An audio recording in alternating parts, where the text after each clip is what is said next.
রহমতুল্লাহি ওয়া বারাকাতুহু। কেউ কেউ বলছেন ওয়ালাইকুম আসসালাম, আসলে ঠিক না, বলতে হবে ওয়ালাইকুমুস সালাম। বলেন তো, কুমাসের পরিবর্তে কুমুস, ওয়ালাইকুমুস সালাম। অনেকেই কুমাস বলেন, আজকেও বলছেন কুমুস সালামা, ওয়ালাইকুমুস সালাম ওয়া রাহমাতুল্লাহি ওয়া বারাকাতুহু। আপনারা সকলেই আল্লাহর রহমতে ভালো আছেন? আলহামদুলিল্লাহ। আল্লাহ পাক আমাকে আপনাকে খুব বেশি ভালো রাখেন। সকলে বলি আল্লাহুম্মা আমিন। আলহামদুলিল্লাহি রাব্বিল আলামিন, আলহামদুলিল্লাহি ওয়া কাফা ওয়া সালামুন আলা ইবাদিহিল্লাযীনা ইসতাফা, আম্মা বা'দ। فقد قال صلى الله تعالى عليه وسلم ثلاثة لهم أجران الحديث। রাত গভীর হয়ে গেছে, 12টার উপরে বেজে গেছে। আমরা সকলেই কর্মব্যস্ত, দেরি করলে ফজর নামাজ পড়তেও সমস্যা হবে। এই জন্য লম্বা কোনো কথা না, দীর্ঘ সময় কথা শুনেছেন। আমার আগে যে মৌলানা বয়ান করেছেন অত্যন্ত সুন্দর কথা বলেছেন, মিষ্টি আওয়াজে, যা আপনারা ধৈর্যের সাথে শুনেছেন। ভুলভ্রান্তি আল্লাহ পাক মাফ করে দেন এবং সেই কথাগুলি মোতাবেক আমল করার তৌফিক দান করেন। মাদ্রাসা নূরে হাওয়া জয়গুন নিসা বালক বালিকা কই মাদ্রাসা, চানগাঁও, জয়নাল মাস্টার বাড়ি, খেজুর বাগান, আশুলিয়া, ঢাকা ও এলাকাবাসীর উদ্যোগে আজকের ওয়াজ দোয়ার মাহফিল। এখানে এমবিএর দুইটা বিষয় আছে সংশোধনযোগ্য। তার একটি হইল, লেখা আছে 20 নভেম্বর 2025 মানে ইংরেজি। আসলে 2025 সনটা আমাদের নবী ঈসা আলাইহিস সালামের জন্ম থেকে শুরু। এতে তো ঈসাই সন, ইংরেজি কোনো সন নয়। তা আমাদের নবী থেকে যে সন চালু হইল, এটাকে দিয়ে দিচ্ছি আমরা অন্যদের ঘাড়ে, অন্যদের দখলে। এই কাজটা ঠিক না, ভুল। আমরা যেন ইংরেজি না লিখি, না বলি, ঈসাই বলি, ঈসাই লিখি। দয়া করে কেউ ফটো করবেন না, কথা রেকর্ড করবেন। দ্বিতীয় একটা বিষয় আছে, এখানে পর্দার সহিত মা বোনদের ওয়াজ শোনার সুব্যবস্থা আছে, এটা এই হেম্বেলে উল্লেখ করা আছে। অনেক জায়গায় এরকম করা হয়। মা বোনদেরকে ঘর থেকে বের করে আনা কাম্য নয়, শরীয়তে এরকম এলান ঠিক না। ফরজ নামাজের জন্য যেমন বাইরে আসা অনুমতি নেই, তাদেরকে ডাকা হয় না। ওয়াজ মাহফিলের জন্য তার চেয়ে গুরুত্বের সাথে এহতিয়াত করতে হবে। হ্যাঁ, আমাদের দেশে মা বোনরা ওয়াজ শুনতে আগ্রহী, তারা স্বেচ্ছায় আসেন, তাহলে তাদের জন্য একটা ব্যবস্থাপনা এমনিই থাকলো, কিন্তু আমরা আহ্বান করলাম না। এর প্রতি প্রত্যেক মাহফিল আয়োজক যারা, তারা খেয়াল রাখবেন, এই ভুলটা আমাদের দ্বারা না হয়। আল্লাহ পাক সহি বুঝদান, আমলের তৌফিক দান করেন। রাসূল আকরাম সাল্লাল্লাহু আলাইহি ওয়াসাল্লাম বলেন, 3 ব্যক্তির প্রত্যেক আমলের ডবল নেকি। সালাসাতুন লাহুম আজরান, 3 ব্যক্তি এমন যাদের এক একটা আমলে নেকি হবে ডবল। তার মধ্যে এক ব্যক্তি সেই রাজুলুন আমানা বিনবিয়িহি ওয়া আমানা বিমুহাম্মদ, কোন এক ব্যক্তি আহলে কিতাব, পূর্বেকার নবীদের কোন নবীর উম্মত ছিল। আমাদের নবী মুহাম্মদুর রাসূলুল্লাহ সাল্লাল্লাহু আলাইহি ওয়াসাল্লাম আসার পরে আবার আমাদের নবীর প্রতি ঈমান আনছে, তাহলে সে তার নিজের পূর্বেকার নবীর ঈমান আনার পরও আমাদের নবীর প্রতি ঈমান আনলো, ডবল ঈমান হইল। সেজন্য একসঙ্গে 2টা শরীয়ত মানতেছে। কাজে এই লোকটার আমল নামায় প্রতিটা কাজে ডবল নেকি। আমি সুবহানাল্লাহ বললে যে নেকি পাবো, ওই লোকটা সুবহানাল্লাহ বললে দ্বিগুণ পাবেন। আমি যদি জামাতে নামাজ পড়ি, তাহলে আমার কমপক্ষে 27 গুণ নেকি বেশি হবে। ওই লোকটার 27 দ্বিগুণে কত হবে বলেন? হ্যাঁ, 54 গুণ হবে। এরকম প্রত্যেক কাজের মধ্যে। তাহলে এই লোকটা লাভবান আমার চেয়ে বেশি না কম? বেশি। কেন? তার মেহনত বেশি, মুজাহাদা বেশি।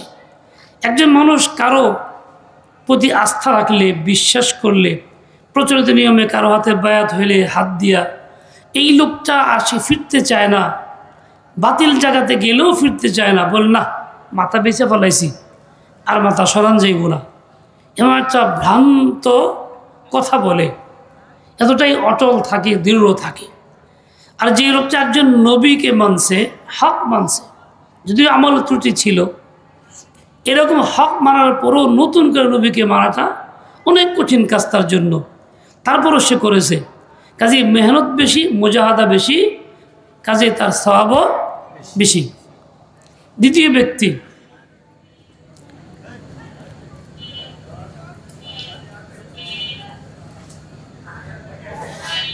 একজন মানুষ, তার কাছে বান্দি ছিল, পূর্বেকার যুগের সিস্টেম অনুযায়ী কেনা বান্দি পাওয়া যেত, যাদের দিয়ে কাজ করানো হইতো, মালিকরা তাদেরকে ব্যবহার করতেন স্ত্রীর মতো হালাল তরিকায়। এই বান্দিটাকে সে স্বেচ্ছায় নিজ আগ্রহে কাজ থেকে সরাইয়া দিয়া দিনই তালিম তাকে দিছে, দিন শিখাইছে, খুব তাকে আচার আচরণ সুন্দর শিখাইছে, যেগুলি প্রশংসিত কাজ। এই সবগুলি মনের বিরক্তির সাথেরা অত্যন্ত আগ্রহের সাথে, মোহাব্বতের সাথে, ধৈর্যের সাথে শিখাইছে। তো সেই লোকটা কাজকর্ম বাদ দিয়ে দিছে, প্রয়োজন ছিল কাজের, তা করাই নাই, তার ত্যাগ অনেক বেশি। যখন এই বান্দিটা দ্বীনি ইলম শিখলো, তার কারণে শিখার পরে সে চিন্তা করলো এখন শিখা হয়ে গেছে, তো এখানে বান্দি রেখে লাভ কি? সে নিজেই তাকে মুক্ত করলো, আজাদ করে দিল, বিয়ে করে ফেললো। বলে এই লোকটার এরকমভাবে প্রতিটা কাজের মধ্যে ডবল নেকি হবে। কারণ এই লোকটা অনেক কুরবানি করছে, অনেক মেহনত করছে, অনেক পরিশ্রম করছে। এখানে একটা বিষয় যে ইমাম বুখারী উল্লেখ করছেন যে একজন মেয়েকে দিন শিখাইলে কতটা লাভ, একটা মেয়েকে দিন শিখাইলে কতটা লাভ, যিনি শিখাবেন তার জন্য দ্বিগুণ সওয়াব। এই ফিতনাপূর্ণ যুগে যখন মানুষের নিরাপত্তা নেই, ইজ্জতের হেফাজতের ব্যবস্থা নেই, মানুষ দিন থেকে সরে যাইতেছে, বাতিলের হাতে পড়তেছে, যেই যুগে মেয়েরা ইস্কন সহ বিভিন্ন খপ্পরে পড়ে যাইতেছে, ভালো ভালো সুন্দর কথাকে নিয়ে যাইতেছে, এমন যুগে যদি একজন মানুষ তার মেয়েকে কষ্ট করে, কুরবানি করে, পরিশ্রম করে, পয়সা ব্যয় করে এরকম তাকে দিন শিখায়, তাহলে এই লোকটাও ওই লোকের মতো ডবল সওয়াবের ভাগী হবে। এখন বলেন, মা বোনদের দ্বীনি ইলম শিখার গুরুত্ব আছে কি নাই? শিখাইলে আজর সওয়াব মিলবে কি মিলবে না? এবং সেটা স্বাভাবিক না, দ্বিগুণ মিলবে। আমরা দেখি অভিজ্ঞতার আলোকে যে আমরা যে ইলম শিখি আমাদের জন্য ফরজ, বলে মেয়েদের জন্য তো ফরজ একই সমান, কিন্তু অভিজ্ঞতার আলোকে মেয়েদের জন্য গুরুত্বটা অনেক বেশি। কেন বেশি? বলে সমস্ত কাজগুলি সংসারের তারাই আঞ্জাম দিয়ে থাকেন। তারা যদি সহি মাসালা না জানেন, দ্বীনি ইলম না শিখেন, নিজেরাও ভুল করবেন, আমাদেরকে ভুলের মধ্যে ফেলে দিবেন। আমি এক জায়গায় গেছি অনেক দিন আগে, সে বাসায় একটা বাচ্চা বমি করতেছিল। বমি শেষে তার মা একটা গ্লাসে পানি দিয়ে বললো মুখে দিয়া যায়, হ্যাঁ কুলি করো, কুলি করো। ওই বাচ্চাটা গ্লাসটা মুখে নিয়ে কুলি করলো। ভালো করে বুঝেন, এই যে বমি করার পরে মুখটা পাক না না পাক, কি বলেন? জানা নাই না? বমি করলে মুখ না পাক হয়ে যায়, কারণ বমিটা না পাক। পেশাব পায়খানা যেমন না পাক, বমিটাও কি না পাক। তাহলে তার মুখটা না পাক হয়ে গেছে, ঠোঁটে লাগছে, ঠোঁটে না পাক হয়ে গেছে। এই না পাক ঠোঁটের মধ্যে যখন গ্লাসটা দিয়ে দিল, পানি পান করলো, কুলি করলো, তো গ্লাসটা না পাকের ছোঁয়ায় কী হইলো? যদি বলেন নাপাক হয়ে গেল। এখন একটা ভালো গ্লাস ছিল, কিন্তু তার না জানার কারণে সেই গ্লাসটা দিয়ে মুখটা দিয়ে নাপাক করে ফেললো। এরকম ঘটনা কি সংসারে ঘটে কি ঘটে না? কেন ঘটে? বলো ওই মার বা ওই বোনের দ্বীনি ইলম নাই, ইলম শিখে নাই, তাকে শেখানো হয় নাই, এই জন্য হালাল হারাম তোর মিস করতে পারে নাই, পাক না পাকে পার্থক্য করতে পারে নাই, তাই পাকটাকে নাপাক করে ফেলছে। ও ভাই, তাকে যদি আমি শিখাইতাম নিশ্চয়ই এটা করতো না। আমরা দেখছি ছোটো সময় মা আমরা যখন বমি কেউ করলে হাতে পানি ঢেলে দিতেন, যে এখন হাতে পানি বলতেন এখন মুখ ধো, এখন মুখ ধো, মুখে দিয়ে কুলি করো, ওই পাত্রটার সাথে সাথে মুখে দেওয়ার ব্যবস্থা করে নাই, নিষেধ করছেন, শিখাইছেন হাতে পানি দিয়া। কেন? দিনে এলেম তার জানা ছিল, মাসালা জানা ছিল। মা যদি সত্যিকারে সেই মাসালা জানে, দিনে এলেম শিখে, তাহলে তার সন্তানরাও ওরকম মাকে দেখা দেখি অনেক কিছু শিখে ফেলে এবং সকলের জন্যই কল্যাণ হয়। ওই মহিলা যখন গ্লাস দিয়ে পানি দিছে মুখের মধ্যে, তখন গ্লাসটা নাপাক হয়ে গেছে, সে তো নাপাক মনে করতেছে না, গ্লাস রেখে দিল, আরেকজনের গ্লাস দিয়ে পানি পান করলো, কিংবা তার স্বামীকে এই গ্লাস দিয়ে পানি দিল, তখন এই গ্লাসের নাপাক পানি দিল না, দিল তো পাক পানি, কিন্তু হয়ে গেল কি নাপাক। এখন অজান্তে স্বামীও নাপাক খাইল, অন্য সন্তানরাও নাপাক খাইল। এর মূল কারণটা কি? দ্বীনি ইলম শিখা না না শিখা? যে বলেন কি কারণ? তারা না শিখলে এই ওবাল হয়, এই বিপদ হয়, আর শিখাইলে আজর তো সব তো মিলেই।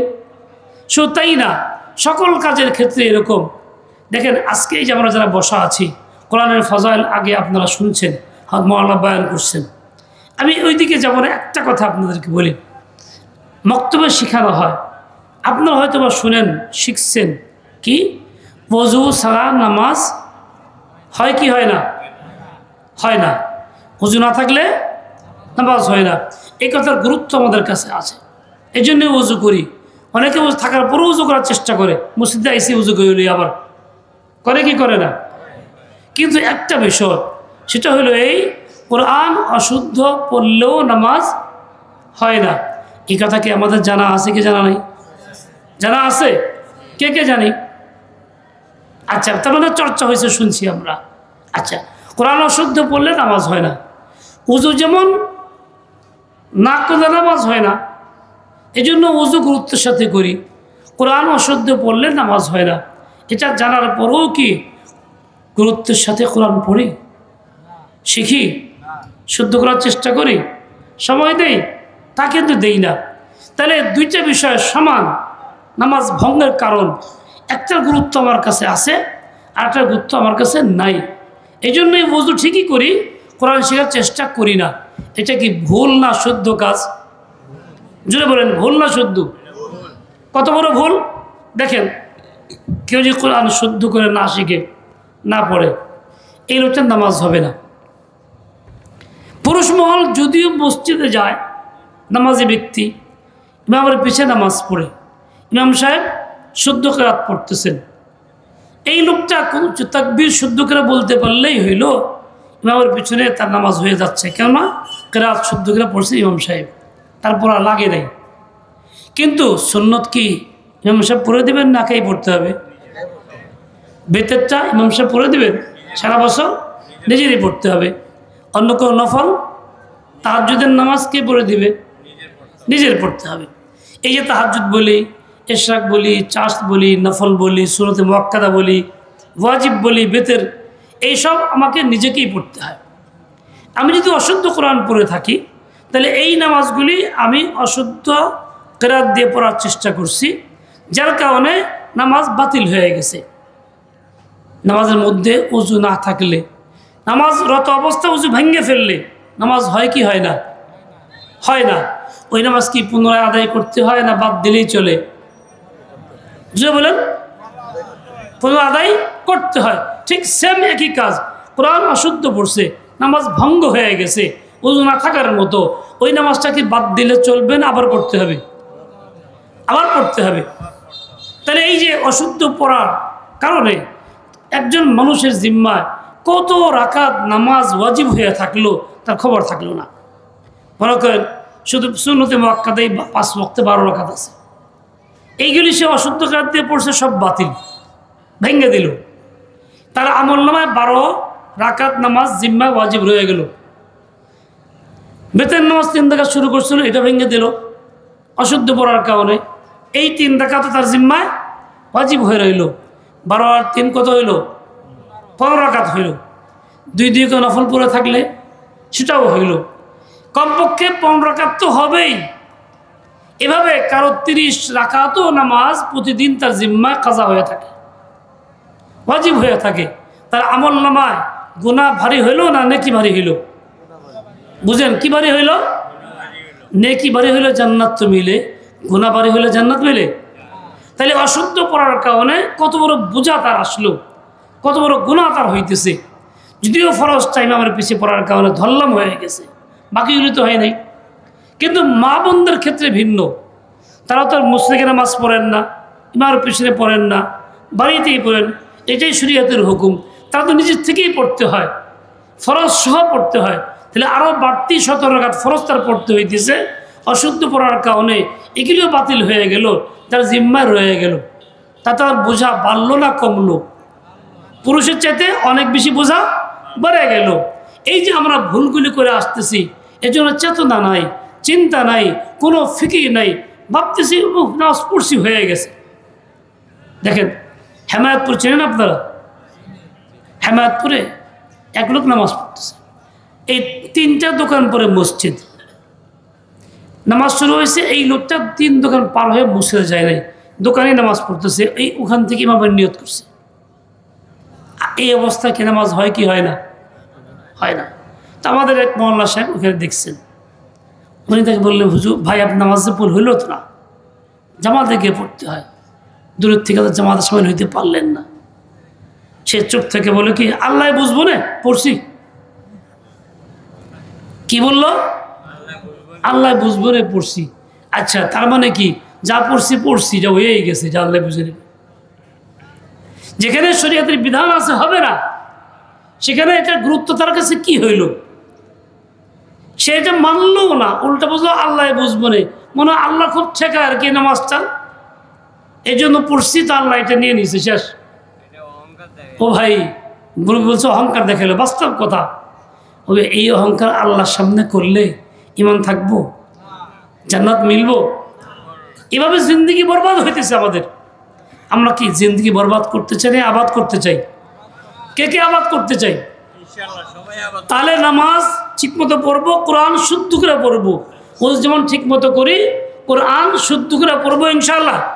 যে যেখানেই আসি, যেখানে সুযোগ পাই, মাদ্রাসায় এসে হোক, কোনো আলেমের কাছে গিয়ে হোক, ইমাম সাহেবের কাছে গিয়ে হোক, পড়তেই থাকবো, মিস না হয়ে যায়।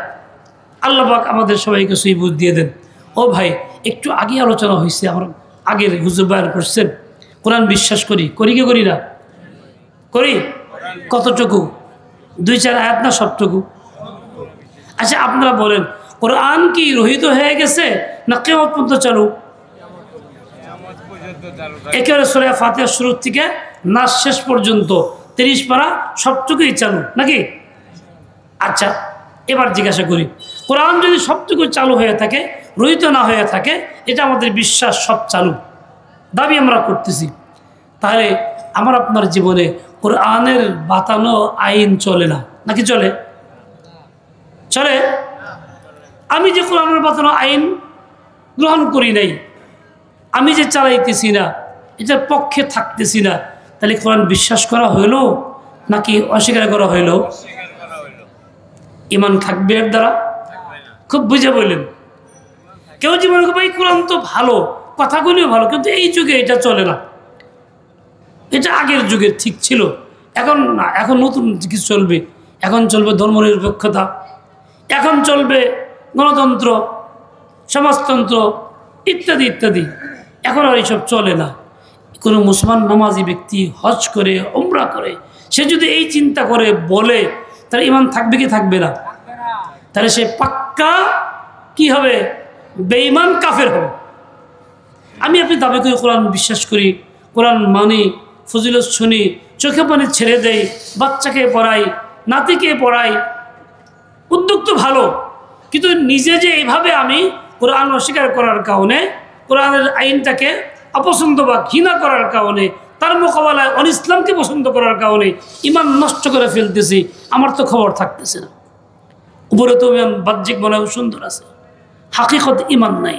এই অবস্থায় দুনিয়ার থেকে বিদায় হইলে ইমান নিয়ে বিদায় হওয়া যাবেও না, জান্নাতও মিলবে না।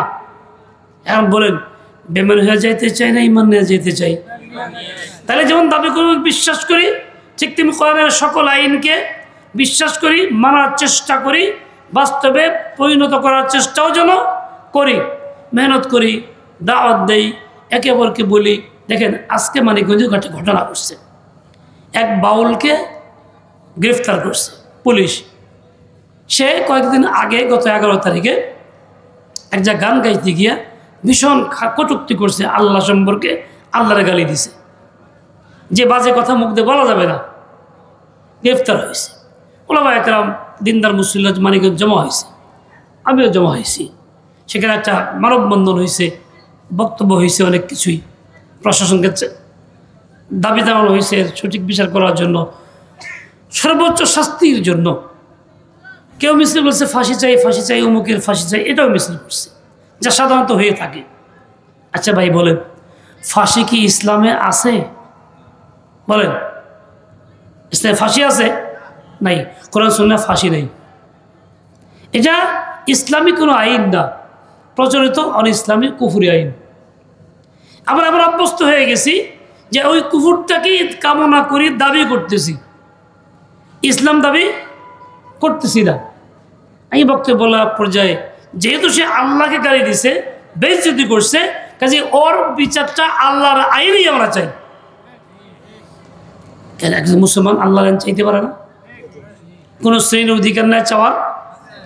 গণতন্ত্র দেশে, বাংলাদেশেও তো সংবিধানে আছে যে কোনো ব্যক্তি বা শ্রেণী তার দাবি পেশ করতে পারে। কাজে আমি মুসলিম হিসাবে দাবি পেশ করতে পারি। কিন্তু কই আমরা এটা বলি? আর বলি কি ফাঁসি চাই, অমুক চাই, তো এইগুলি বলে ফেলি যেগুলি প্রচলিত আছে। কোরআনের কথা বলি না, সুন্নাহর কথা বলি না, আল্লাহর আইনের কথাও বলি না। তাহলে আমার কাছে ওই কুফরি আইনটাই বেশি পছন্দ, ইসলামটা বেশি পছন্দ না। পছন্দ ওইটাই তো চাইতাম। তাহলে কাজের দ্বারা কি হইল? ইসলামের চেয়ে ওর ইসলাম বেশি পছন্দ হইল। এতে কি ইমান থাকে না থাকে না? বুঝেন, থাকে কি থাকে না? থাকে না। এইভাবে কিন্তু আমি বেমান হয়ে যাইতেছি। ওয়াজ শুনতেছি, নসিহত শুনতেছি, বড়দের দরবারে যাই, তাবলীগে যাই, মেহনত করি, কিন্তু দিন দিন আমার অজান্তেই বেঈমান কাফের হয়ে যাইতেছি। এই অবস্থা কি ভালো না মন্দ? এর থেকে উত্তরণ দরকার কি না? মুক্তি দরকার কি না? তাহলে এখন থেকে দিল সাফ করি, মিজাজ তৈরি করি, কোরআন মানি, বিশ্বাস করি, আসমানি কিতাব, হেদায়েতের কিতাব, এতে যা আছে সবটুকু আমার জন্য হেদায়েত। সুতরাং জিন্দিগিতে কোরআনের অনুশাসন এবং আইন এইগুলিকে বাস্তবায়ন করার চেষ্টা আমি করে যাব ইনশাআল্লাহ। করবো কি করবো না? কে করবো? আল্লাহ পাক তৌফিক দেন, কবুল করেন। আল্লাহ পাক তৌফিক দেন, কবুল করেন। সকল মাদ্রাসাগুলিকে আল্লাহ তাআলা কবুল করেন। ও ভাই, রাত গভীর হয়ে গেছে, আমারও দরকার যাওয়ার। ডাক্তার আমাকে 10টা পরে জায়গা বলছে, কি আপনার ফতুয়া দিলাম 10টার পরে জায়গা হারাম, ডাক্তার বলতেছে। এরপরেও যেহেতু এখানে আসা হয়েছে আপনাদের মোহাব্বতে, তাই জাগতে হয়েছে। আর লম্বা সময় না, এখন দোয়া হবে। মনে রাখবেন, দুনিয়ার সব দরবার এখন বন্ধ, অফিস আদালত বন্ধ। আবেদন নিবেদন করলে গ্রহণযোগ্য হবে না, আবেদন করাও যাবে না। কিন্তু আল্লাহ পাকের রহমতের দরজা বন্ধ না, বরং খোলা। শুধু খোলা না, বরং আগের চেয়ে বেশি খোলা। রাত যতই গভীর হয়, রহমতের দরজা ততই খোলা থাকে, দোয়া ততই বেশি কবুল হয়। আল্লাহর কাছে দোয়া করি সকল প্রয়োজনের জন্য। আল্লাহ পাক আমাদের সকলের দোয়া কবুল করেন। আলহামদুলিল্লাহ রাব্বিল আলামিন। বলেন বলেন। আল্লাহ ফাকরি ফিদ্দিন বারিক ফি আল্লাহুম্মা সাল্লি আলা সাইয়্যিদিনা। হাত ডান, দুই হাত সোজা আসমানের দিকে, এরকম খাড়া না, এরকম